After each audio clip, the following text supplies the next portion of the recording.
Heyrðu, já, við erum að fjalla bækur svolítið, en það er desember og hingað komin svolítið hópur af fólki sem að tengist tveimur bókum og það sem að það eiga sameiginlegt að það er fjalla myndlist og kannski svona áhrif listarinnar á líf okkar, en það sem er kannski ástæðan fyrir að ég fekk þau öll til að koma hérna saman er að þetta eru börn að skrifa og ganga frá bókum með mæðrum sínum eða öfugt, mæður að búa til bækur með börnum sínum. Hingað er komin góð kunningi þáttarins Oddnýjar Ævarsdóttir og hér er líka Ágústa Ólafsdóttir. Þær eru ekki mæðgur. Oddsdóttir fyrir ekki. Þær eru ekki mæðgur. Guðrún Kristjánsdóttir er móðir Oddnýjar og Ágústa er móðir Egils Sæbjörnssonar. Ég ætlaði að var eitthvað þegar ég var að skrifa í gær og það var einhver Snæbjörnsson sem er líka myndlistarmaður. Til Egil Snæbjörnsson? Nei, það er einhver Snæbjörnsson sem það er annað. Heyrðu, en þetta er sem sagt málið að þið eruð hérna mæðgur og mæðgin að búa til bækur. Já. Og Oddný og Egill eru þið ekki á svipuðu reki? Jú, við erum bara mjög svipuðu reki. Þú er kannski 1 ár yngri eitthvað svoleiðis? Já, eitthvað svoleiðis. Ef ég má byrja á ykkur, sko, það að búa til bók með móður sinni, er þetta eitthvað svona hluti af bara þroskanum þegar maður komin á vissan aldur að þá áttar maður sig á því að maður kom eitthvað stað frá og kannski eitthvað hluti af listinni manns sem komið frá mömmu. Þið hefðu ekki gert þetta. Maður fattar allavega ekki, maður fattar það ekki upphafið, sko. Hvað segir þú, Oddný? Já, ég veit ekki hvort það hluti þroska, en allavega þá held ég að við allavega byggum til bækur, eða hún leyfði okkur að systkinunum að vera með sér í því svona þegar hún var í listaskóla út í Frakklandi að búa til svona bókverk lítil og búa til stimpla úr kartöflum og þykjast svona láta eins og þetta væri svona alveg útgáfa með því að stimpla. Þannig að ég held að ég sitt bara först í því. Ég er ennþá með stimpilinn eitthvað sem og er að gefa þetta út sjálf og flýst það svona eða þá skemmtilegt. Það er ennþá á stúdíói móður hennar. Já, ég er að þar eða þá sko. Ég er að bíðar í gamla stúdíóin hennar og hennar svona, ég áttaði máði eiginlega þegar ég var byrjuð að skrifa svona þessi rithöfundur og líka skrifa myndlist að þá einhvern veginn var alltaf svona útgangspunktur minn var þessi dvöl á vinnustofunni hjá mömmu. Þegar ég einhvern veginn, því það var allt öðruvísi einhvern veginn staður en aðri staðir að því maður gat, það var mjög svona heimilislegt en leið var það eitthvað svona ekki bara þetta heimilislega að baka pönnukökur heldur var eitthvað í gangi, eitthvað ferli sem maður svona eiginlega þvældist inn í og var alltaf komin inn í einhverja tilraunamennsku smám saman og það líka gat maður sagt hluti sem að svona án dóms. Ég var þá einhvern veginn í háskóla og það er alltaf strangt. Allur texti þar og öll orðræði er svo ströngar alltaf verið svona dæma. Það er gott að heyra. En mamma, hún var alltaf svona rosalega spennt þegar ég kom úr skólanum að heyra svona hvað ég hefði að segja og það var engin svona dómur það. Spenntar eftir því sem það var vitleysa. Já, það var eiginlega þannig sko og eftir að við þvældumst síðan í samræðu sem var einmitt því rugglæri sem hún var því skemmtilegra og þannig að við erum dálítið húgt held ég á þessari. Það er alltaf áfram hjá ykkur bara. Já, þannig ég held að með þessari svona samvinnu við erum búin að vera svo lengi að gera þessa bók og þá hefur við svona haldið við þessum díalóg svona í einhvers konar rosalega tilteknu og nákvæmlega líka einhverju mjög óvissu og ruggluðum. Ég held að sko okkar samstarf hafi líka hafist þegar ég var kannski svona 3 ára að drösla heim risastóru grjóti alltaf af leikskólanum og mamma var að þurfti að vera svona í rólegheitunum að ganga með mér og þú sendi mér náttúrulega í myndlistaskólann í Reykjavík því ég var 8 ára. Já, það er rétt. Já. Og síðan sko enda þetta var mamma búin að fara í artterapíu til Sigríðar Björnsdóttur og var alveg orðin gýruð upp í það að hætti að vera félagsfræðikennari í MH og Flensborg og og fór í MHÍ og við enduðum inn á sama ári. Þannig að sko okkar leiðin búið að vera ansi lengi saman og svo sko Þið voru saman í myndlist- og vandræðaskólanum. Já. Það bara tilvíðan vegna þess að ég fór að læra myndlist sko eftir að ég fór í artterapíu til Sigríðar. Það fannst mér bara svo skemmtilegt, alveg eins og hérna, það var svo allt öðruvísi aðferðir og nálgun heldur en í háskóla eða í framhaldsskóla. Það sem að miklu þurrari kennsla sko, allt eftir bókinni og slíkt sko, það var meiri leikur og upplifun að vera í artterapíu. Og þannig að þá bara sko uppgötvaði ég að ég hefði áhuga fyrir myndlist sem ég hafði ekkert spjöglaði í að koma neitt nálægt vegna þess að ég var búin að finna mér starf. Ég ætlaði að vera bara kennar og kenna félagsræði. Fannst það bara allt í besta en síðan bara verður þessi upplifun svo sterk og hefur bara svo mikil áhrif á mig að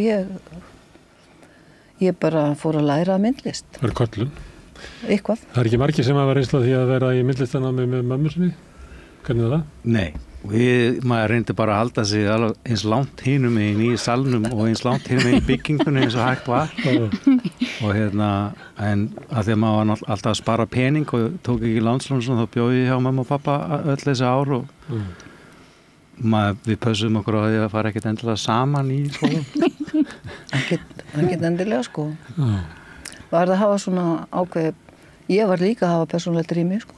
Þannig að þú reyndir að halda honum líka í burtu, þannig að þú upplifir ekki upp á höfnum. Já, ég þurfti líka að vera í friði, sko, í skóla, þannig. Herðu, en þetta eru ólíka bækur. Ykkar bók fjallar Sigríði Björnsdóttur. Já.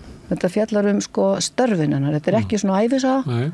Heldur þetta hvernig hún vann með börnum á spítala, vegna þess að þegar hún útskrifast úr handi- og myndlistaskólanum hérna í Reykjavík 1952 þá fær hún það sem hún segir sjálf þessi eiginlega köllun sko að kenna veikum börnum myndlist eða kynna þeim myndlist vegna þess að þegar hún var í starfsnámi í skólanum þá var þetta alltaf venjuleg börn og henni fannst svo mikið vanta í kennsluna þannig hún fær bara þessa sýn mjög sterka og bara drífur sig í starfsnám til London til þess að læra að vinna með börnum á spítala og þar fær hún að nota myndlistina og þá er hún útskrifuð sem myndlistakennari og myndlistakona og henni bara treyst til að vinna með kennurunum á stærsta barnaspítala í London henni treyst til þess að nota sína aðferð sem að hún byrja bara að þróa upp og finna bara hjá sjálfri sér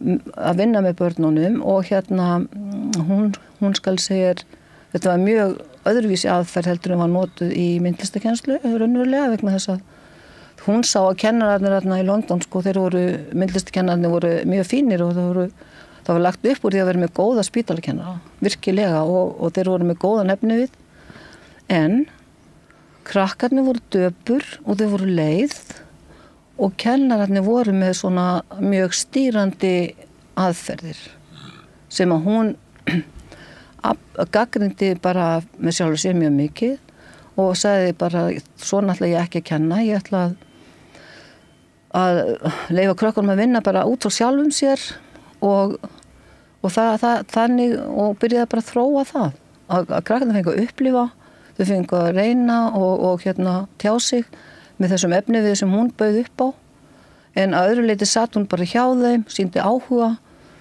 en passaði sig að fara aldrei fram fyrir þau þannig sko. Bókin heitir List getur læknað eða heilað. Þú fórst í artterapíu. Ég fór í Læknaði hún þig? Já, alveg mjög mikið. Hvað er það í listinni sem er læknandi? Tilfinningalega og andlega þá sko ástæðan fyrir því að þessi bók er skrifuð er náttúrulega svo að ég var bara svo forvitin að vita hvað í óskopunum gerðist. Af því þetta gerist alveg algjörlega ósýnilega.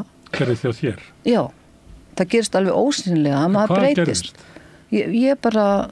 Þú ætlar að svara því hvers vegna það gerðist en ég verður bara hvað gerðist? Er þú bara önnur manneskja? Mér bara fór að líða betur, ég var minna stressuð, ég var mjög stressuð sem kennari og og bara undir álagi og og ég sem barn þá var ég oft alltaf reið, þannig að það voru erfiðleikar heima hjá mér, ég var allast upp og safnaði mikil í reiði og einhvern tíma ræddi ég það Sigríði þetta með reiðina og þá segir hún já, þú veist það nú sumt fólk segir að með því að fyrirgefa þá fari reiðin og ég sagði ég bara alls ekki á þeirri skoðun og ég mun ekki fyrirgefa, það er ekki mín leið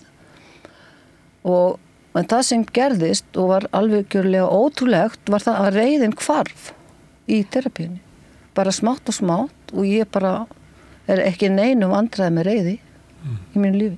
Og hefur ekki þurft að fyrirgefa? Nei. Það er bara eitt dæmi sko.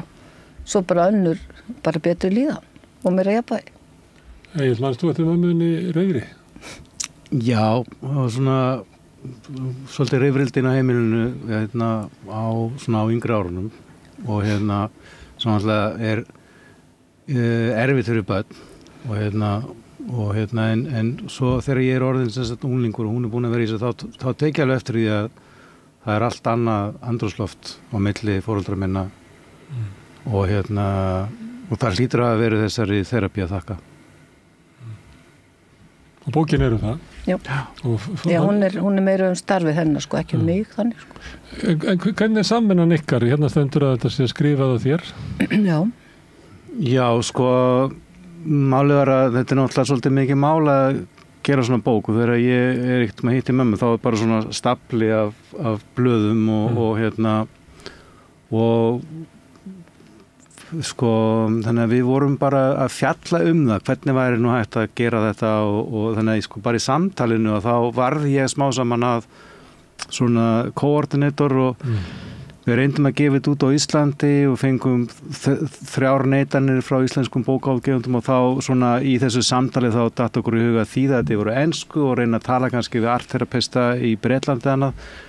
Og svo kynntist ég Hans Ulrik Obrist sem er sýningarstjóri já og fekk hann til þess að taka viðtal við Sigríði vegna þess að ég komst að því að sko hún er ekki bara frumkvöld og starfi listterapíu heldur hún reyna sem hún var að gera upp á 1950 frumkvöldastar innan myndlistar og þannig að það átti svo vel við að hann myndi taka viðtal við hana og hann síðan kom okkur í samband við König Books sem í Þýskalandi sem mjög stór bókaútgáfa og þau tóku svo aðeins að gefa út bókina. Þannig að ég er svona og það er líka eins og svo er editorinn á bókina Abigail Lee, hún er sem sagt barnalæknir og lærði líka sko list heimspeki og listasögu áður fyrir og ég þekkt hana sko frá því á þeim tíma. Þannig að ég svona setti þennan hóp svolítið saman sem kemur á bókinni og svona hélt utan þetta allt saman. Ég er búin að vera svona að halda utan þetta starf. En það var náttúrulega gaman að þessi bók verið til á íslensku. Hún er náttúrulega skrifuð á íslensku. Hún er til í rauninni á íslensku. En henni var ekki verið gefin út. Nei. En að því að lýsa samvinnunni við Þjóðverja, að hún yrði kannski öðruvísi ef hún væri gefin út fyrir Íslandi eða eitthvað. Hún náttúrulega sko handritið til eins og þýðendurnir fengu það. Það var síðan eitthvað viðbót í ferlinu eftir að var ákveðið að gefa þetta út í Þýskalandi. Já, sko, bókin var að mörguleyti tilbúin af því að hún þurfti að vera skýr áður hún færi þýðingu. Þannig að íslenska handritið í rauninni til á íslensku, svo það þýtt yfir á ensku, svo það aðeins skorið niður meira af Abigail Lee, sem sagt, editor, og svo fer það í útgáfu. Þannig að það væri svo sem ekkert svo mikil vinna að gefa út eiginlega eins bók á íslensku, sko. Hvernig var svo að vinna saman að því þið voruð að forðast hvort annað þarna í listnáminu? Það kom bara sjálfur sér, það var náttúrulega með aðra deild en ég skrifa bókina og á samskipti við Sigríði heimildir og hún les alltaf yfir vegna sem ég fann svo mikilvægt að það væri 100% rétt orðalag að því það starfið hennar er svo viðkvæmt og svo mikilvægt að sé rétt þannig að, og ég sá bara þá deild og Egill síðan var í þessum samskiptum við þá sem hjálpu okkur með útgáfuna. Ég tók líka viðtal við hana þennan part í rauninni hvernig þetta er sko myndlistarlegt starf að vinna með veikum börnum inn á spítala sem svona mest ósexy staður fyrir myndlistaheiminn í 60s og 70s, bara eitthvað veik börn, engan á þessu, ég ætla að gera eitthvað rosa meistaraverk og setja það upp í þessu safni og vera rosa ríkur og frægur. Það sem hún að vinna innan myndlistar bara hefur einskis virði kannski svona svolítið fyrir listasöguna en getur verið mjög mikil virði fyrir þann einstakling sem að tekur þátt í að gera þessa mynd. Þannig að þetta í rauninni, hún finnur alveg og að vinna með rými sem myndlist en ekki inn í þessum kapitalíska heimi. Hún bara að vinna á öðrum stað en algjörlega myndlist. Og það viðtalið sem ég tók við hana. Guðrún, þekkir þú Sigríði Björnsdóttur? Já, ég þekki hana ágætlega. Við höfum verið saman í félagi sem heitir Félag íslenskra myndlistamanna fjöldamörg ár og svo byggum við á móti hvor annarri og hún bjó húsinu beint á móti til fjölda ára. Ég þekki Siggu ágætlega. En mér langar í framhaldi því sem þeir að segja, mér langar að skjóta inn lítil sögu að sem ungkona lærði ég hjúkrun og þegar ég var á 3. ári held ég þá það hefur verið 71 þá var ég að vinna á barnadeildinni á Landspítalanum gamla Landspítalanum og þar var Sigga með stofu og maður gleymir því aldrei þegar hún kom svífandi, opnuðust dyrnar við enda gangsins og hún kom og hún var svona alveg af öðrum heimi. Hún var alltaf svo fallega klædd, oft svona litrík í klæðaburði og kom til krakkan og fór að leika við þau sem voru kannski bundin eða fest og var ekki hægt að flytja þau inn í stofuna til hennar. Sumböld bara hlupu til hennar á þessum tíma sem hún var en ég meina maður skynjaði hvað þetta var ótrúlega mikilvægt starf og mér langar bara að segja því bara þessa sterku upplifun frá því hún kom inn á deildina og gerði svo gott þetta var börnunum svo gott þá var bara heimsóknartími í 1 klukkutíma ég man ekki hvernig það var eitthvað voða stuttur sem foreldrarnir máttu koma en því lík þörf. En heldur að listin hafi lækninga mátt? Já, það held ég geti vel verið, en ég hefur listin læknað þig? Ég sé í þessari bók okkar gæti ég nú trúað að við værum meira að segja að náttúran hefði lækningamátt en svo túlka maður náttúruna og hún breytist í myndlist og þá vona maður að þú berð fram lækninguna í verkuðinum? Já, ég hugsaði hún hafi allavega verið mér, þetta svona þetta náttúrulega núvitund þegar maður að vinna og þýleitinu til þetta heilun fyrir þann sem að vinna verki þegar maður á því stigi. Þetta ægileg barátta og puð og endalausar vökunætur maður í rannsóknarvinnunu og finna einhverju hugmynd farveg en svo kemur þetta dásamlega tímabil þegar maður búin að ákveða hvað maður ætlar að gera og fer að vinna verkið og já, ég held að sé nú heilandi bæði að vinna og vonandi fyrir áhorfendur, ég get náttúrulega ekki beint metið það en það sem ýmsir hafa sagt núna þessi bók sé svona hjálp í sem sagt geti opnað fyrir náttúrulestur það finnst mér mjög skemmtilegt og vona það geti þá leitt en bókin ykkar heitir Bláleiðir og líka bókverk æviverk og líka leiðarvísir innlönd, auðn og einstígi og líka Mother's Marginalia og líka The Mountain Manuscript. Þetta hljómar eins og bók sem aldrei var í ákveði hvað þetta verða. Já, það útgefandum ber svona megin ábyrgð á þessu og ritstjórnin. Já, því að þetta svona raunverulega átti þetta að vera bók sem maður getur ekki sagt hvað Nei, þú vill ekki.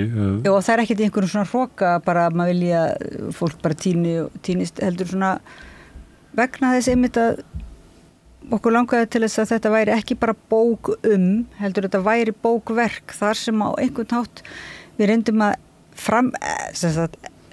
endurgera eða búa til aðstæður fyrir lesandan til þess að svona dvelja einhvern veginn inn í sko, og svona nógu mikið skipulag. Inn í hverju?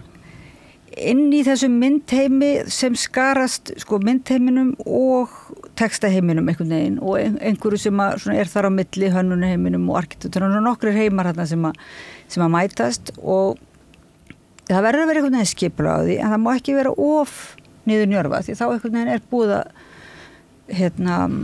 svara spurningunum og ég verð að segja varandi listina það er náttúrulega líka í þessari bók bara er tilvísun í mömmu þar sem hún er að tala kannski ekki nota orðalagi svona listin sé heilandi eða læknandi ekki beinlínis en raunverulega alltaf þetta að sko eins og það er mikilvægt eins og hún kenndi okkur að það væri ekki bara nóg að fara upp að einhverju jökli eða fara einhverju fossi og krossa við að maður veri búin að sjá það heldur þetta svona mikilvægt þess að dvelja í náttúrunni svona og ekki á endilega á fyrirfram ákveðnum mikilvægum stöðum heldur svona svolítið finna sína leið einhvern veginn landið og finna svona upplifa sjálfur og tengjast svona gefa sér tíma líka gefa sér tíma, já og þá fannst mér einhvern veginn að hún gerði það líka í list sinni sko, það var alltaf þetta svona miklu tími og maður sér að þegar barnabörnin eru líka hjá henni inn á vinnustofu, þá er það þessi svona þau fara inn á eitthvað annað tímaskyn og svona annað tímasvið sem ég held að sé bara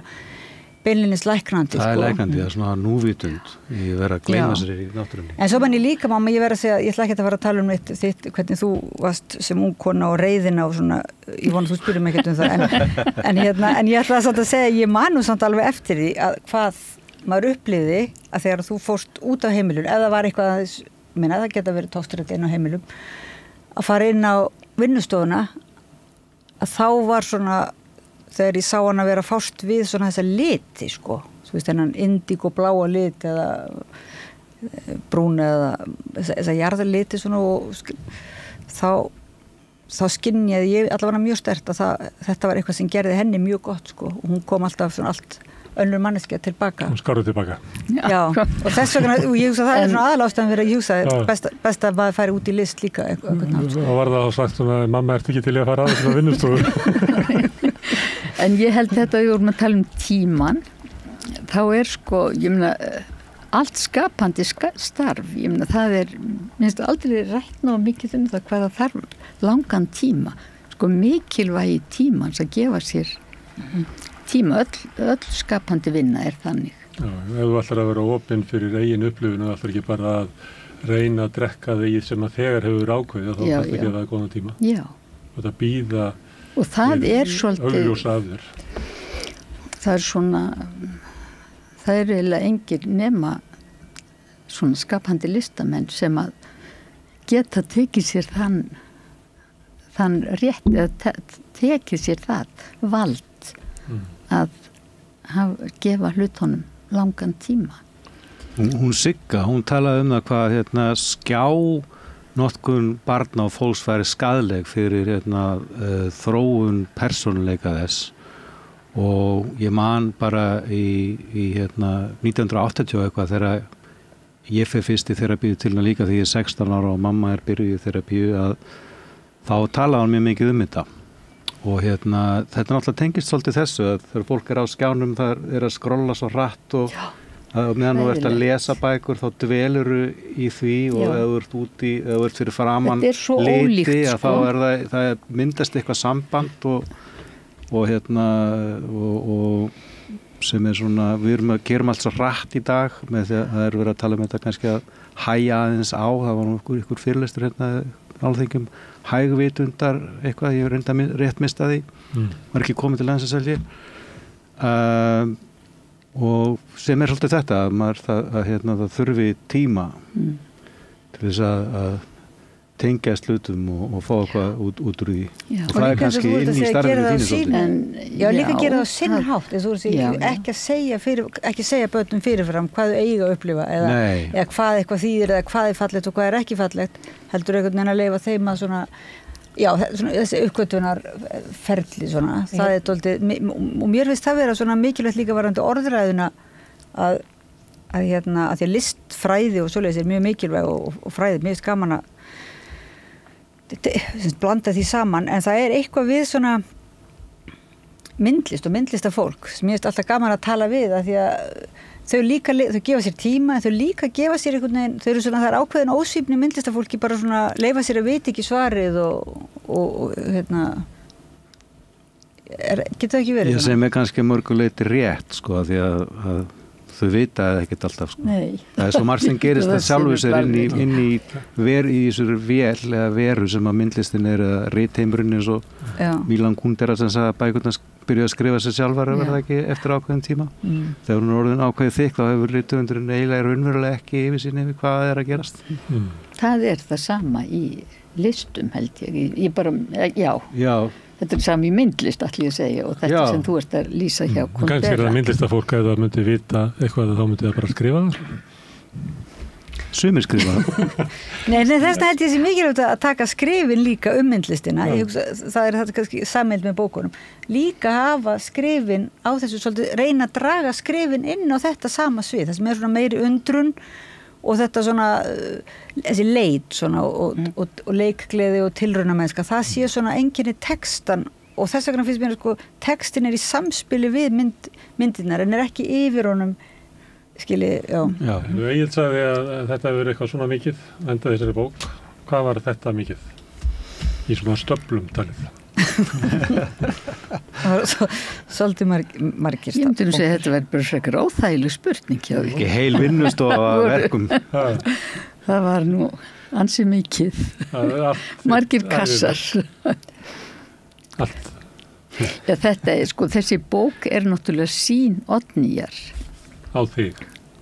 Já, þessa vinnu mína, já, en ekki... Á náttúrulega? Nei, þetta já, allt í sem sko. Þetta hennar vinkill. En hún segir að það hefur oft verið gott að koma inn á vinnustofu, oftast. En ég segi, sko, á þessar minningar, það var ótrúlega gaman þegar Oddný bjó í París og kom heim og kom með einhverja bækur og bæklinga til manns og svo sátum við klukkutími saman og það, sko, opnaði svo marga nýja vinkla fyrir mér. Mér fannst þetta svo hvetjandi og það gerði minni myndlist mjög gott strax þá fyrir fjöldamörgum árum, sko. Þegar bara, ég ætla ekki að fara að telja, ég svo rugluð í árum, get ekki fara að segja hvenær það var en þetta þá mynd Oddnýjar af þér? Já, svona einhverju, já, sennilega að hluta til, en svo þessi bók og það sem þegar Oddný fór að ræða þessa bók, þá ég var nú aldrei neitt spennt að gera myndlistabók mína myndlist, mér aldrei fundist ég hafa klárað neitt eða svona, mér finnst ég alltaf verið í einhverju miðjuferli, sko, það sé ekki komin tími á það, svo bara rekki upp við það hvað ég orðin gömul en ég fyrir ekki hissa vegna þess að það aldrei komin tími á neitt, en þegar Oddný fór að tala það að þessi bók ætti að vera, sko, bara hafa svo miklu víðari tilvísun en bara einhvern einn myndlistamann, það fannst mér heillandi, sko, og Oddný hefur tekist það. Ég kannski svona, notar mig sem táknmynd að einhverju, notar þessi myndir mínar og svona, en hún miklu víðari en þetta lesa hana út frá svo mörgum vinklum og það fannst mér strax mjög jákvætt og finnst. Ég var kannski svolítið ekki að gappa þig beint en að því að þú það kynslóðabundið og kynbundið líka og persónabundið svona vil einmitt finnast ekki vera tímabært og bara einhvern veginn, þannig að jú, hún hefur vonandi stærri skírskotun en já. En þetta samt bókverk æviverk. Já. Þetta líka eitthvað annað og það meiri þess að í henni, sko, nýjasta bókin þín, hvað segir maður, skáldsaga? Skáldsaga, já, þetta svona sjálfsævisaga. Okkur í veröldinni skáldsaga hérna aftan í þessari bók? Að því að það þessi svona það líka þessi svona handrita pæling, sko, að því handrit alltaf mikil myndlist og í handritum eru yfirleitt, sko, handritin og svo eru lýsingarnar eða myndirnar á jaðrinum, sko, en þetta var náttúrulega öfugt, þetta var sko hennar höfundaverki var í miðjunni og textandi voru á jaðrinum en svo vorum við bara alltaf þessi leikur, það var mesta áskorun í þessari bók, það var svona samspil mynda og texta sko og svo bara einhvern veginn svo kemur annar höfundaverk, ég var ekki eins og þú Egill góð að svona minka bunkana, ég einhvern veginn ætlaði mér og kem til mömmu og ætlaði að minka en ég kannski freka bætti í og þarna svoleiðis að við þurftum að fá bara hjálp algjörlega má segja sko eftir svolítið mörg ár þá fengum við hjálpa því að ég fannst líka svona eins og henni bara þetta væri ekki tilbúið og ég var með tóksu kannski voru við eitthvað hrættur ef við myndum gefa út bókinu þá myndum við hætta að hafa þetta væri svona eins og plattform eða staður þar sem við varum að leika okkur saman sko, sandkassin okkar þannig að bara, en svo áttum við okkur því við getum alveg bara unnið saman áfram og gert aðra bækur og svoleiðis en við fengum Snæfríði Þorsteins og hún þriðji höfund, hún hönnuður, upphaflega bókahönnuður en svo verður hún sko bara með höfundur okkar í þessari bók því hún einhvern veginn hjálpaði okkur að klára sko. En áður til þessi bæti við vorum á því að við vorum svo lengi með þetta, við byrjuðum einhvern tímann, fengum inn í Skálholti, lítill íbúð þar var Reykholti. Nei, Reykholti, já. Holt, já, og þar byrjuðum við og við fengum, það var 2 bókahönnuður komið að þessu, báði 2 mjög fínir bókahönnuður, en þá einhvern veginn, sko lífið tók bara yfir og við stoppuðum og við fengum ekki fjármagn og svona ýmislegt, það stoppaði á bæði praktískum málum og svona þannig að það liðu kannski mörg ár og við komum ekkert að þessu en svo það ekki fyrir en núna bara kannski 2 ár síðan, ég veit ekki að Snæfríð kom að þessu. Heldur að margir viti að bókinni þinni hann inn í? Það var veitingamæður eins og því að versta sem þú gerir er að vera með svona veitingasölu inn í listasafni. Það bara hefur aldrei gengið.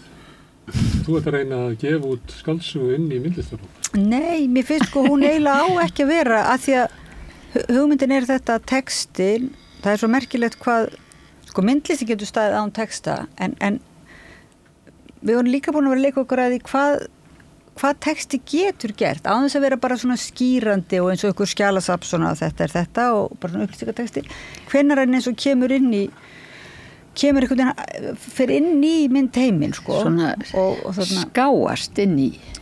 Þannig að þessi texti átti ekki að vera sjálfstæður sko. Hann bara með hann getur ekki verið til þeim inn í þessari bók kannski getur það en mér finnst einhvern veginn að hann hafi ekki merkingu mér finnst að hann hafa merkinguna inn í þessari bók og hann átti samt að vera sko á tvist og bast sko og hann átti að vera styttri en svo líka var hann svo langur vegna þess að ég var að útskýra fyrir til dæmis hönnuðunum og fyrir gallerísturum hennar í New York þannig var það þannig að hún var bara einhvern veginn að spyrja hvað þetta nákvæmlega sem að mamma þín að gera sko ég veit alveg hvað ég skynja það og ég heillast af því en ég skil það samt einhvern veginn ekki og baði mig að útskýra það og ég sagði ég ekki listfræðingur en ég reyndi bara að útskýra það svona einhvern veginn eins og ég gat með öllum fyrirvarum og þá var það svo óvart svo langt og þá var bara spurningir á maður að fara að klippa það alveg niður skiljiði og taka bút úr því og setja bara hér og þar eða á maður að skella því bara þarna aftast og líka með þessu ensku fyrst að enska þýðingi var með fyrst að hún var tilbúin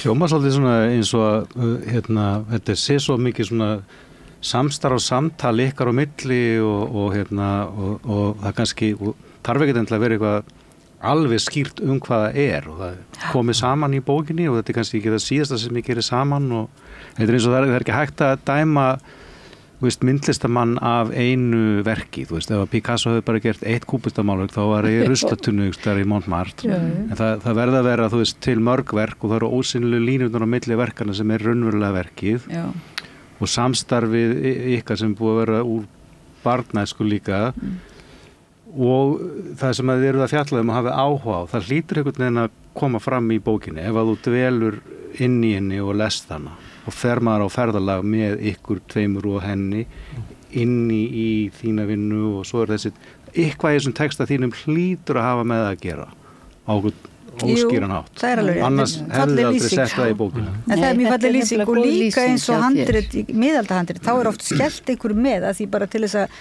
nýta kálfin sko og þá var svona skellt bara í, mér varst það líka svolítið fallegt, svona skella, það er gaman að skella Ég var alltaf með þessa hugsun og skella. Nei, en lýsingin sem þú ert eigið, það er akkurat og þá finnir maður líka, þetta er eins og bara, fyrir mér er þetta svona eins og þröskuldur raunverulega upp á annað svið, sko. Þannig að bókin er bara það sem hún er og... Það er afræstur eitthvað sandkassa og sandkassin er kannski í málu. Já, en svo er þetta stór annar sandkassi, sko, að því að við höfum verið að kynna hana með viðburðum, að þá er hún að gera fullt bara strax ný prentverk og eitthvað sem að fylgja út frá bókinni, svona, þannig að hún er strax byrjuð svona eins og... Við mamma erum líka með svona samstarf, sko. Það er ekki lokað eitthvað sandkassa heldur. Nei, sko, við vorum að gera þetta, en svo er, sko, er annað verkefni sem heitir Mom's Balls, svona hugrekki í mömmu. Já. Og Mom's Balls, það er svolítið fyndið þetta að koma að hérna, þar eru sem sagt, eru verk mömmu og svo er það dót sem er frá ömmu minni og svo var hérna bresku sýningarstjóri sem sett til mig inn í það líka og þar er ég búin að uppgöta það, þessar rætur. Ég held alltaf að ég hef bara uppgötað myndlist eitthvað staðar annars, það er svo mamma nú í þessu og það er kannski komið inn bakdyrnar og amma minn líka sem ég ólst upp að hluta til. Já. Og hverjir eru þá rætunar? Í gegnum þessar konur? Ég á engar rætur. Það sem að, sko, ég stundum segja fyrir mér þannig að hérna líka, það er ein svolítið skemmtileg hugsun sem er að hérna fyrir endurreisnina sem að byrjaði í kringum 1450 þá voru myndlistamenn ekki að setja nöfnin sín á myndir, heldur voru þetta hérna guilds. Þar sem þú máttir ekki eiga einhverja vinnu aðferð fyrir því, þú varst að deila þig með stéttarfélaginu. Og mér þykir mjög líklegt að í framtíðinni að þá förum við aftur þangað og förum við úr einstaklingshyggjunni vegna þess að alveg eins og Renaissance er í rauninni afturhvarf til tímans fyrir hérna myrkum með eldar og þá mun þetta aftur snúast við. Og þess vegna þurfum við að fara inn í gotnesku deildina í Uffizi-safninu á Flórens og skoða allar hérna íkonumálverkin til þess að finna framtíðina. Hún liggur nefnilega dulin þar. Og sko við eigum ekkert í, sko það sem ég er að vinna í myndlist er svona basera 90% af hugmyndum og aðferðum annara. Ég kem séðan bara með mitt handbragð svona inn eitthvað, setja nafnið mitt að það. En þið eru hérna, alltaf þið, börnin eru svona miðaldafólk. Já, ég myndi segja það. Þú vísar í miðaldahandrit og þú í... Já, ég er svona allt í hennu, sko, þegar sko Halldór Björn Runálfsson, hann var listasögukennarum okkur, hann sagði að maður þyrfti að skoða tímabilið sem er á undan tímabilinu sem við erum í til þess að skilja hvað kemur í framtíðinni. Og ykkur mann komst ég að því að kapitalismi, einstaklingshyggja, miðstjettin og annað byrjaði 1450 þegar Hansakaupmennirnir fóru að heimta valda móti kóngunum. Og við erum svona einhverju leiti ennþá inn í því tímabili. Og það segir það svo kemur umvending. Hún verður ekki eins og meðaldir, en hún verður, þetta er svona spírall. Það er einmitt í þessari bók okkar er mjög mikið pælingin varandi miðalda eldhús. Ég upplifði til þess að mamma væri svona Renaissance. Og líka með sko... Er það líka matreiðslubók? Nei, ekki matreiðslubók, en hins vegar á öllum hennar skissum voru alltaf, það verður þessi hlutföll, hún var alltaf reiknum hlutföll, sko. Og þess vegna myndum við svolítið á Agnes Martin, sko, sem er alveg bara með samanbitna, þú ert ekki með samanbitna tennur, en Agnes Martin var svolítið, hún var alltaf reiknum hlutföll, sko. Og svo kom alltaf, sko, uppskriftir og hlutföll í uppskriftum, einhvern veginn á, það var bara myndlistar hlutvöll og svo uppskriftar hlutvöll. Þá hefur maður heyrt í útvarpinu, sko, einhverja matreiðslu uppskrift og maður hefur skellt henni inn, mér dettur það í hug. Já, en svo sá ég líka þegar þú varst að byggja þér nýja vinnustofu, sem við skelltum líka inn í bókinni, arkitektutum í henni, að þá byggjur hún upp þannig að það getur verið flæð á milli fjölskyldulífsins og svona miðalda eldhúsis, það sem allt gerist, allt er í samræðinu einhvern veginn. Já. Og vinnustofinu, sko. Þannig að það flæði, svona miðalda eldhús, flæðið er svona... Orðið stofa kemur náttúrulega úr orðinu stóf, vegna þess að við sátum alltaf í kringum eldin í gamla daga. Það gerðist allt. Já, stóf og stofa, þetta er svo skemmtilegt. Hvað segir þið mömmur þetta? Börnin ykkar upplifa tímabilið sem við erum að lifa á sig eiginlega klárast og við eigum að horfa aftur fyrir það til þess að sjá hvað er í framtíðinni. Er þetta eitthvað svona kynslóðamáli á þeim eða upplifið þið þetta líka? Ég er bara ekki svo mikið spekula í þessu, sko. Nei. Eiginlega ekki, sko. Nei. Þannig ég bara ekki samverið að hæfa það, sko. Það er unga kynslóði sem er svona miðaldarleg. Eins þetta falleg sín hjá þeim. Mjög falleg sín hjá börnunum. Það er falleg. Já. Já, allan er kannski maður, þú veist, maður fær meira, það skarast á milli kynslóða. Það eru mörguleiti svona rock'n'roll kynslóðin sem að var að skera sig frá foreldrum sínum og frá fjölskyldunum sem var náttúrulega bara nauðsynlegt að prófa það. Það var svona ekki cool að vinna með foreldrum sínum held ég eða þegar við vorum ung og ábygglega kannski ekki þegar þið voruð ungar, þá áttur maður að vera svona sjálfstæður og svona. Þannig að það er svolítið cool að gera það núna. Hvernig er það að fá þessi börn sem eru hún átt að segja því að maður er ekki slítið sér frá foreldrunum, þau þurfa að fara aftur undir pilsföld mömmu. Hvernig er að fá þau aftur í heim? Ég upplifði það nú bara ekki í svoleiðis einhvern veginn. Þetta er bara verið ánægilegt samstarf, það er ekkert eitthvað alveg viðvarandi, það kemur bara svona í börtum og er alltaf bara skemmtilega. Það er öðruvísi að vinna með agli heldur en öðru fólki af því hann er sonuðinn, eða hvað? Ég veit ekki, það var bara, ég vann þessa bók mjög þétt með Sigríði og Abigail líka og þýðendunum og hann er einn parturinn af þessum hóp, sko, þannig að þetta er svona hópur, raunverulega bara mikil tímvinna, sko, þessi bók, þannig að og það var alltaf ánægilegt. Það var alveg sama með hverjum, sko.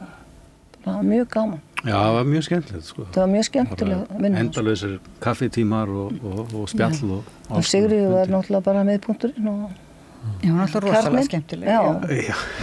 En mér finnst líka gaman að vinna með, maður getur alveg mælt með því, að vinna með foreldrum sínum og börnum sjálfsagt líka, sko sem fagfólk. Það er, eins og þú segir, það er ekkert svo ólíkt. Það er þegar maður eiginlega fer frá því að vera í þessum persónulegu fjölskyldutengslum, svo er maður bara komin inn á eitthvað svið, sko, listarinnar og tilraunana einhvern veginn og vinnunar og þá er maður bara það er Já, svo líka, ég ætla að bæta inn við, sko samarnir sem að, þeir presentera sig til dæmis í myndlistinni, að svona fólk á okkar aldri, það kemur kannski fram á eins og Feneyjatvíæringnum og þá er það bara, já, hérna er ég og hérna er mamma mín og hérna er amma mín og hérna, og svo eru það alltaf með heilan hóp af fólki fyrir aftan sig og eru með þess að kannski sína magan úr hreindýrinu og eru sína jurtirnar og allt þetta og þau takit allt saman sem heild. Fyrir þeim er þetta ekki svona sundu skorið eins og í okkur. Og ég kynntist einu svona fólki frá Afganistan og þau sögðu að við erum, það sem að vestræni maðurinn gerir, hann er obsessed af hlutum og er alltaf einn og í tölvunni. Þau sitja saman í stórum hópum heilu fjölskyldunar, kannski 50 manns í einu herbyggi. En mér fannst þetta svo einkennandi því ég fór að svona líta tilbaka og sjá hvernig mamma hafði unnið. Það var þessi heildarsýn einhvern veginn, hvernig fjölskyldulífið og listin eða bara, en líka þetta, það er önnur tengingu við Siggu þegar að þú ert að vinna með að finna listin í sama stað sem var bók svona annars konar listasaga sem að þær gerðu og þar Já, við tókum okkur til 3 sem vorum í Félagi íslenskra myndlistamanna og létum unnum þessa bók, fengum Kristínu Guðnadóttur til að skrifa hana, við unnum náttúrulega heilmikið söfnum efni og þá meðal annars ræddi ég við Sigríði. En ég ætla að svara því sem varst að spyrja áðan.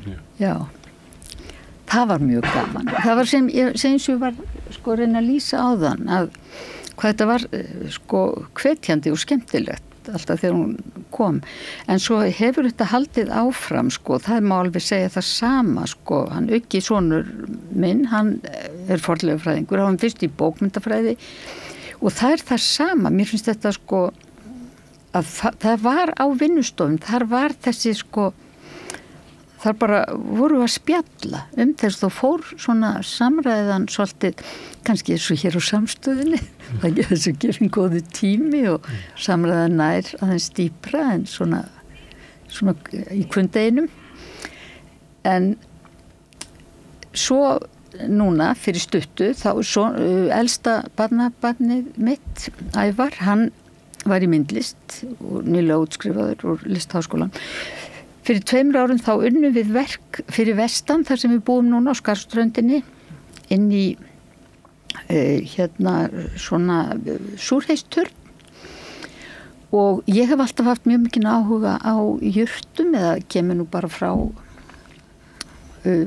pabbi frá ömmu minni og nöfnu föðurömmu og pabbi kendi manni svolítið þetta alltaf að tína ákveðna jurtir og ég hef alltaf gert það og svona smám saman hefur maður bætt við en við unnum verk við Ævar unnum þetta saman og þá kom þetta tækifæri, hann miðlaði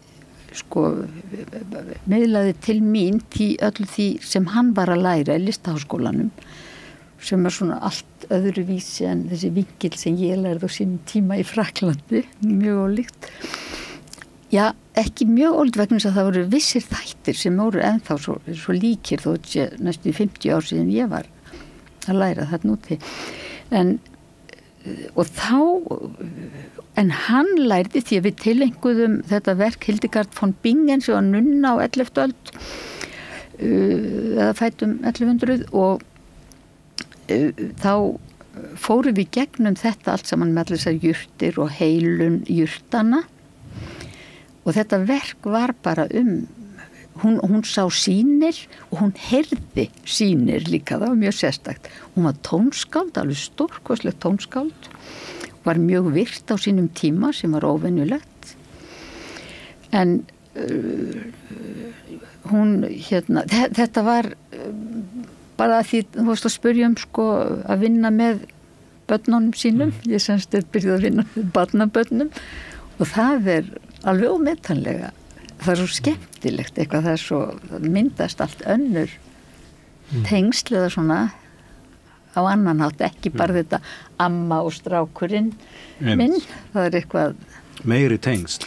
Já, allt önnur en það náttúrulega þetta traust þarna alveg til staðar og maður getur þetta bara mjög ánægjulegt. Gaman að við getum verið með fjölskyldunni sem verið að gera eitthvað svona spennandi. Ekki bara að sitja í stofun og tala kurteislega saman eða eitthvað.